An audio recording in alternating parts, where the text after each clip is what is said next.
Smart Sea School provides hands-on training on the Celtic Voyager research vessel.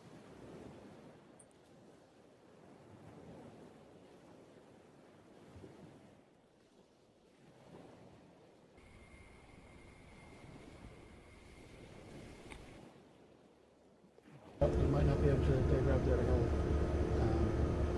The only time I've ever really sampled around here is last year, and we kind of stopped around here, and we tried a few stations there, but all we were bringing up was like bits of weed. So this is the day grab going overboard, and the day grab is designed to take a sample of sediment from the seabed. It's the grab we use most commonly because it's the most reliable. It's reliable in the sense that it makes good contact, and it makes good contact with the seabed, and it generally does produce a sample for us.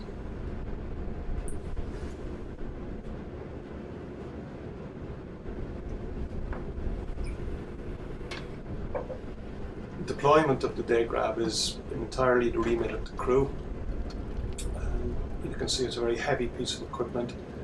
It's weighted and it's made of stainless steel, and there's a lot of safety considerations when you're deploying this. And really, it's people who are out all the time using this kind of equipment. They're the people who should do it, and they're the crew.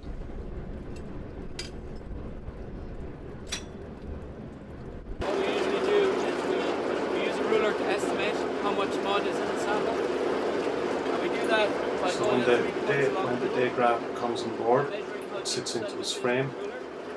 We open the lid on it and we use a ruler to measure the sediment depth. What this ruler is telling us is that the sediment is going to 8 centimeters deep at this spot. And of course we've recorded the GIS data for this place, so that if we need to, we can go back again and take a sample to measure if there's any disturbance here.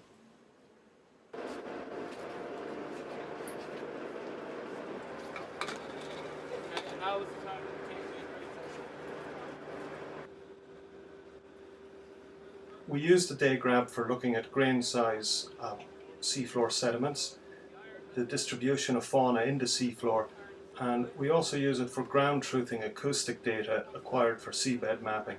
You don't need a lot, maybe kind of half a tennis ball. So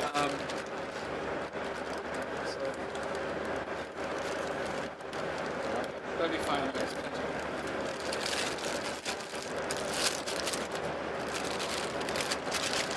Okay, if you wouldn't mind, actually, would you put the white label in here? In the bag? In that bag, yeah. Put the white label in there. And you obviously don't want the white label to puncture the bag. So if you roll it flat,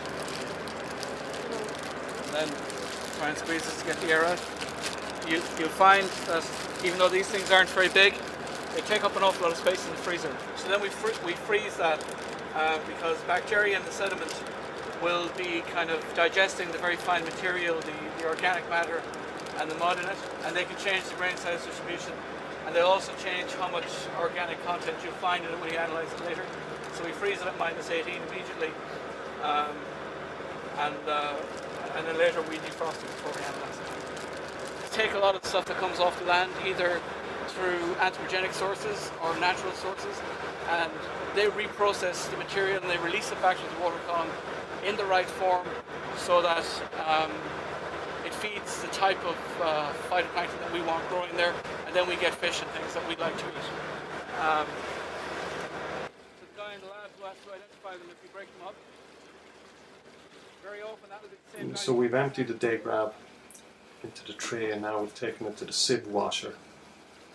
And the sieve washer is just that, it's a sieve, and we've got a hose, and what we do is very gently, if you like, try and decant the material in the tray into the sieve.